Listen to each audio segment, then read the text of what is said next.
All right, so Patrick. So I consider myself to be like a practicing Catholic. So so my friend Aaron. So you're also a Catholic, right?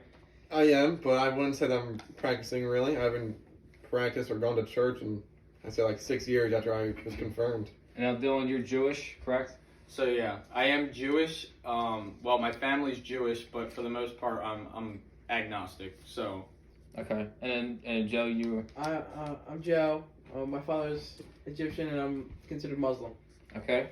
So I guess we'll start with so spirituality and prayer was one of our themes. So what does it look like for you? Like for me, like saying grace at dinner is a big prayer for us. Like thank you for what we have, and or at nighttime, I guess I usually pray. But is there anything that you guys do like at night or like any kind of prayer or anything?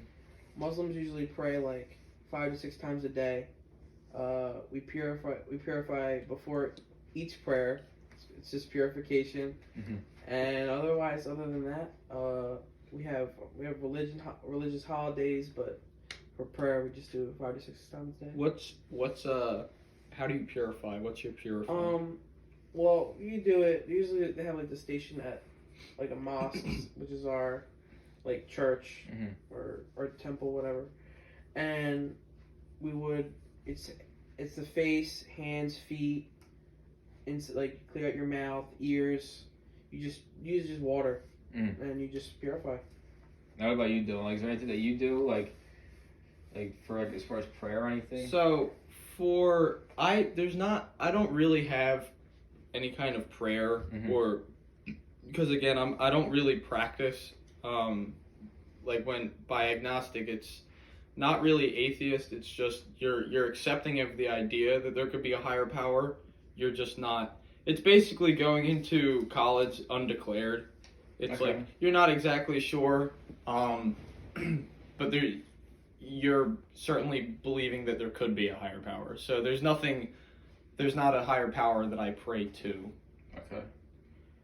And another thing, it's like sacraments, Aaron, like we did the sacraments. So the way I would describe a sacrament is it's a way to take another step into the church. It's like the more you do, the more grace you get. Like the baptisms, you're entering the church, and then eventually confirmation, you're confirmed. Those different stepping stones. Yeah, that's what I would say. I'd say they're pretty important, but how would you? Well, I would say for Muslims, when I went to the mosque, it wouldn't be whoever would. You know how you have a preacher. Well, I don't know exactly what it's called, but we have somebody from the community go up and they read from the Quran, which is like our Bible compared to Catholic. So other than that, I don't really know, but it's more like a community thing. We have feasts from time to time, but other than that, I don't really have anything to say for that. But yeah. Let's see what else we got here. So that was a big thing. So as far as creation goes, so like creation versus evolution. So my viewpoint, I would say is I believe in God created the earth, but then I believe that we have evolved since then. It was like a hands off. So he did I said it. he put us here, and then we've evolved since then. Yeah. I don't think obviously some people think the world's 6,000 years old. Yeah. I definitely agree. It's billions. Yeah. But I do think that he had a hand because even if you go back to the Big Bang, he did that. Yeah, that's one of the things that's and I avoid. I think I've heard the term "God of the gaps," as in when you can't explain something, you just say, "Oh well, that's God." But there's certain things, just the way that even math and physics work so well and so consistently, it's hard to see it and not think someone designed that very carefully. Yeah. So it could be the Big Bang and then everything after that kind of happened itself, but yeah, like you said, there could definitely be an origin to it. Yeah. But again, I have no way of knowing that, and part of the whole thing is faith. So, if you prove the existence of it, you don't really have faith. So yeah, that's what my issue is. I don't know what I really believe, if it's evolution all the way or how Pat thinks it's kind of a mixture. Because I'm not completely I have to see it to believe it, but if there's not clear evidence that God has done certain things, it's like just difficult for me to believe. Yeah. I'm not totally against it. Like I'd like to believe in it, but And like that's the thing about faith, like, because you have to have faith for it to work. Because otherwise, like, if you have proof, there's no test of faith. So like, it's easy if God was just like, "Hey, I'm here," well, yeah, okay, then everyone's gonna buy into it. But there is a level of kind of trust. Yeah. Is there any like religion, like religious holidays or religious like? So we have Christmas is big. Yeah, that's like the birth of Jesus, and then Easter is big. That's like the death of Jesus, and like his resurrection. Which what else do we have? It's like All Saints Day. Yeah. Well, Lent surrounding Easter. Yeah. Lent is different for every person. I'd say like Lent and Advent are the biggest times. Advent being like up until Christmas, and then Lent being up until Easter. Like for Lent, like I know you are way more. Yeah, you can't eat meat on Fridays. Stuff like that. Because like Ash Wednesday, you don't eat meat at all. Definitely. It just means like you're sacrificing something for Jesus.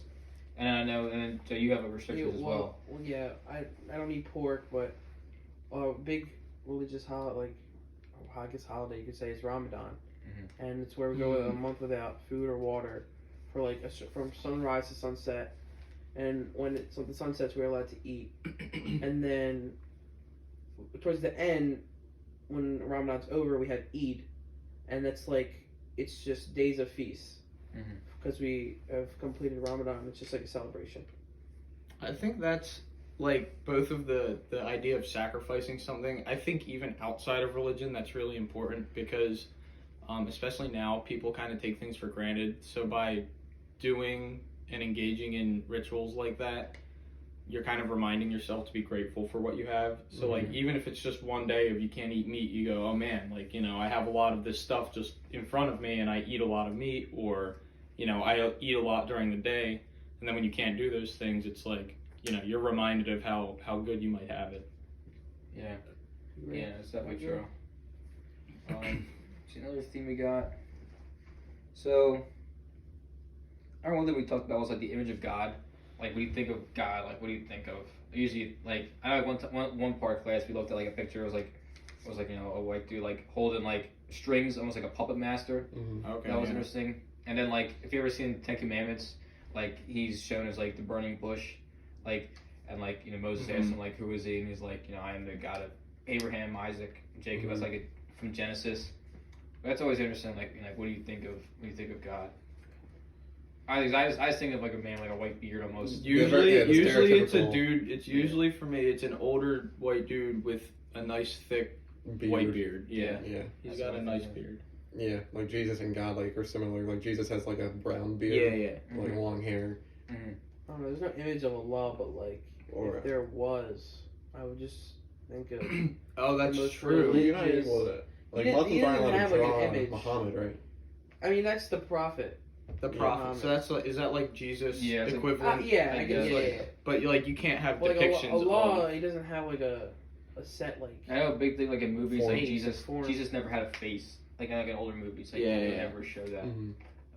In newer ones too, because it's a bit of an aside, but like we go up to the mountains and there is no cell signal, there's no internet, so we're stuck with whatever VHS tapes our friends, my family friend's father has, and he has the life of Jesus Christ, and it's like a long movie series, and before and after everyone, like it says, we don't believe anyone's, like it's an honor to portray the character of Jesus Christ in this film, but like this is by no means, like it's looked at like an honor, not really. I see that. Is there anything else? We talked about like thinking of like a vocation, like that's a sacrament, like priests, like people becoming priests, like how, what would you, like I would say like that's pretty like to give your life to something like that. I'd say it's a pretty big commitment, and like I respect that is what I'm trying to say. Like I could never do that, I don't think, and like I'd say that's my uncle, very admirable. My uncle was a Monsignor, and like his entire life was dedicated to the church, and even like after he passed, they like dedicated I'm pretty sure they dedicated a street to him, like the street that the church is on, because he had such an impact on like everyone that went there. Mhm. And just like basically his entire life, he like lived at the church. He did all this stuff for it. It's just like crazy to see like how he gave up everything because you can't get married when you're a priest. Mhm. You have to give that up. Yeah. He only had a dog as his companion. It's pretty cool to see. It is, no matter what you do, who you are, or what you're doing it for, if you devote that much of your time to something, pretty much regardless of what it is, for me, it's pretty admirable and respectable, because it shows that you really do believe in it, and it is something that you're, proud of, and something you're comfortable making a part of who you are. Yeah. Let's see what else. Anything else? Yeah, I'd say that's pretty much it. Any final things? Just pretty much cover everything. That was a great discussion, gentlemen. It was. Hey, I just feel like I know one thing is like when I try to go to mass as much as I should go more, but like yeah. I just like when I do go, I always feel good afterwards. I know my dad always says like you had extra graces for going, because it's a crew of people who are all like in one Community. one community so it's just something special about that. And also because it's been around for so long, like something like the Catholic Church has been around for like 2,000 years. Yeah, that is because every time you do it, like you're engaging in history, and it's a huge part of human history. So it's like Michael always says that it's 2,000 years old, it has to mean something. But yeah, I guess that concludes it. Thanks for a great year.